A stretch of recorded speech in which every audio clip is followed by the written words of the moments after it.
I sell homes all over the Philadelphia suburbs, and I chose to raise my 3 kids in Chalfont.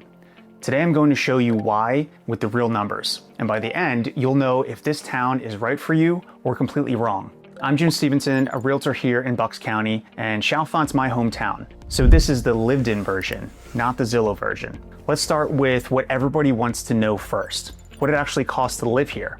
Over the last 12 months, 202 homes sold with a Chalfont address. That tells you it's a healthy, steady market. The typical one went for right around $600,000. So here's the first surprise, the range. In that same zip code, homes sold for as little as the low 300s and as much as over 1.3 million. Let me break down what your money actually gets you. If you're a move-up family and you want a single family house with a real yard, you're looking right around $717,000. Realistically, the version most move-up families actually want, detached, 4 bedrooms, a garage, in good shape, in a strong school pocket, lands somewhere between about $650,000 and the low 800s. You can buy under that, but you trade off. Something older, smaller, attached, or a place that needs work. If you're coming in at the entry level, the townhomes are your way in. And attached homes are a bigger piece of this market than people expect. More than 40% of everything that sold here last year was attached. So if you want Central Bucks schools without a big house to keep up, you've got real options. A community like Lindenfield, right in the Borough, traded around $355 last year, with HOA dues near $175 a month. Central Bucks schools, lower price, less house to take care of. If you're somewhere in the middle, established neighborhoods like the Highlands and Brittany Farms give you that classic single-family setup most buyers are after. And if you want something brand new, communities like the Reserve at Chalfont start in the mid-500s and climb from there once you load in the upgrades. Now there's one choice sitting underneath all of those prices, and it shapes your entire day-to-day, Borough or Township. In Chalfont Borough, you get the older homes with real character, some going back to the 1700s and 1800s. You get sidewalks, you get the train station a short walk away, but you also get smaller lots packed closer together. Out in the surrounding townships, it flips. You get the newer builds, the bigger yards, the 2-car garage, and a lot more elbow room. The trade is you're driving everywhere you go. Same Chalfont address, completely different life. This is the exact rundown I give families when they're trying to figure out if Chalfont actually fits their life. So why do people pay these prices in the first place? It comes down to one word, schools. Chalfont sits inside Central Bucks, one of the top-rated school districts in the entire state, 3rd largest in all of Pennsylvania. Most of Chalfont feeds Central Bucks South, and that name carries real weight with buyers. It's a big part of why homes here hold their value so well when it's time to sell. And your home is the biggest check you'll ever write. That protection is a real piece of what you're paying for here. Now let's talk taxes, because they connect straight back to those schools. The typical detached home runs about $7,352 a year in property tax. That's roughly $613 a month on top of your mortgage. Townhomes run lower, closer to $4,900. And here's what most people don't know. The large majority of that bill is school tax. You're paying for Central Bucks every year, and so is every buyer after you. That's a big reason demand here never cools. The good news, even though it's one of the top districts in the state, Central Bucks carries one of the lowest tax rates in all of Bucks County. A premium school system without a premium tax rate. But the price and the schools are the easy part. You can look both of those up in 10 minutes on your phone. The thing you can't Google is whether you'll actually be happy living here day to day. And that's the part I spend most of my time on with moving families. So if you want to talk through your own search, book a call using the link in the description, or grab my free Philadelphia Suburbs relocation guide with the QR code on screen. Now here's the honest version. I'm going to tell you something most agents selling you this town won't. Chalfont is not a walk-to-dinner place. If you're picturing a town like Doylestown or Ambler, where you walk out your door to a restaurant and a coffee shop on a Friday night, that's not Chalfont. The Borough has a small main street and the station, and that's about the size of it. For real shopping, you're driving to Montgomeryville or down to Warrington. For a nice dinner out, you're heading about 15 minutes east to Doylestown. You're probably thinking that sounds like a deal breaker. A lot of people do it first. But here's what you get in trade, and it's the exact reason I'm raising my kids right here instead of somewhere flashier. Peace Valley Park sits just minutes from town. 1,500 acres wrapped around Lake Galena. That's a 6-mile paved loop. has a nature center, fishing, even sailboats out on the water on a nice weekend. It's the kind of place you end up on a random Sunday without even planning to. Then there's Tabora Farms for fresh bread and cider donuts and apple picking once fall hits. And every 4th of July, the whole town turns out for a parade right down the main road. You'll run into half your neighbors before you finish your coffee. This is a place where the guy at the hardware store knows your name and where your kid can ride a bike to a friend's house. For a family coming out of an apartment or a tight city block, that's the whole point. And don't mistake quiet for cut off. You're a short run from the shopping at Montgomeryville, and you've got easy access to 202 and 309 with the turnpike close behind. Chalfont is calm, it's not isolated.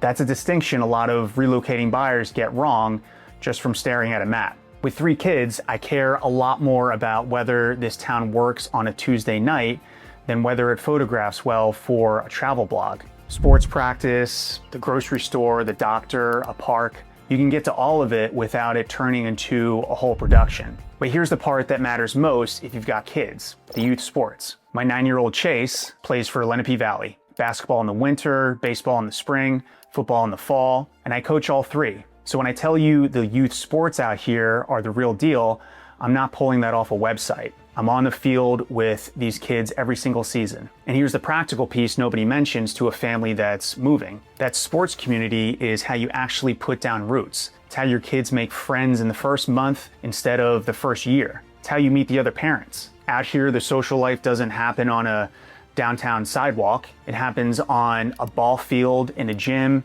and at that 4th of July parade. Let me show you what that looks like in real life. A few months back, I'm on a Zoom call with a family moving in from out of state. Dad's the nervous one, keeps staring at the map and telling me the town looks sleepy, that his kids are going to be bored out here after living near a city. Their daughter had just started asking about travel soccer that month, so that was sitting on his mind too. So I told him exactly what I just told you. I coach my son's teams through Lenape Valley, and every season there's a brand new family standing on that sideline who just moved in. That's how it works here. They closed in the spring. A couple of months later, he sends me a photo from a Saturday game. Both kids signed up, and there he is on the sideline with the other parents, looking like he's lived here for 10 years. The reason I'm telling you this is because the thing that actually decides whether you'll be happy in Chalfont is not the house. It's whether the life here fits your family, and for most families with young kids, it fits like a glove. Now let me be fair about who this town isn't for. If you're single or you want nightlife in a downtown you can stroll to after dinner,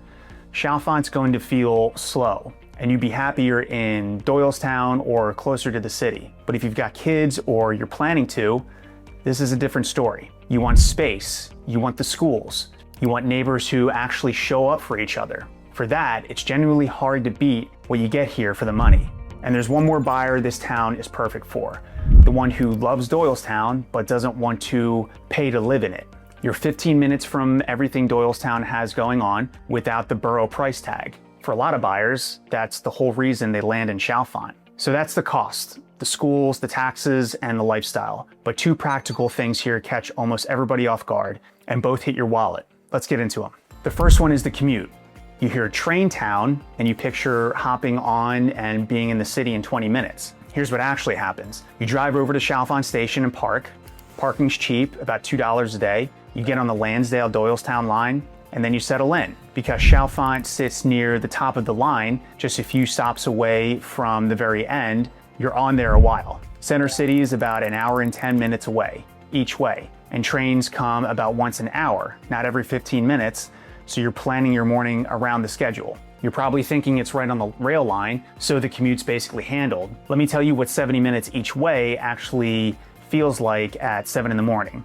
If you're hybrid in the office 2 or 3 days a week, it's honestly great. You knock out a chunk of work on the train, or you just zone out and you skip the traffic completely. But if you're downtown 5 days a week, that ride wears on you fast. A town like Ambler or Lansdale will get you in a lot quicker. So be straight with yourself about which one actually, works for you.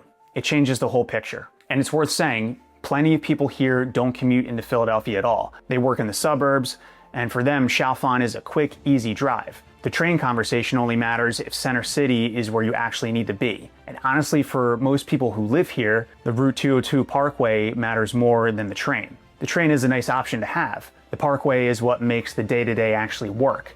Getting to Doylestown, Montgomeryville, the shopping, the kids' activities. The second thing is the houses themselves.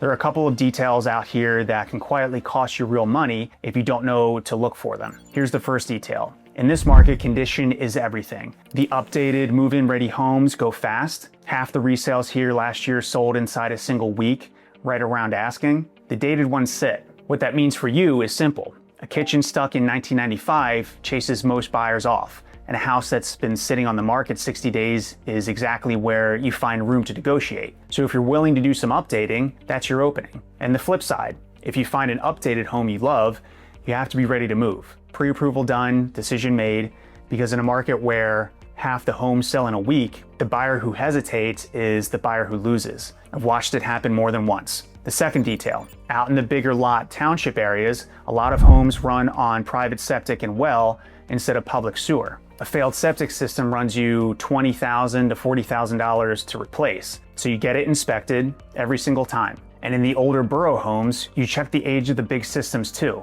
The roof, the heater, the electrical, the plumbing, because character homes come with character maintenance. There's a real difference between a home that's dated but solid and a home that's about to eat your renovation budget. A tired kitchen is a cosmetic project, and that's where your opportunity is. A failing septic, a soaked basement, an old roof, and all original windows all at once is a different animal. Know which one you're looking at before you fall in love. So now you have the full picture, the cost, the schools, the lifestyle, the real commute, which means you already know if Chalfont's right for you or completely wrong. And remember, Chalfont's a hybrid town, not a 5-day grind. Here's where that gets expensive. On the same rail line, one of the most loved towns in Bucks puts you on the train 80 minutes each way. That's 13 hours a week just sitting there. And a town most buyers never look at sits on 4 rail lines and gets you downtown in under half an hour. Watch my video on the suburbs with the best train access next, because I'll show you which towns actually get you in fast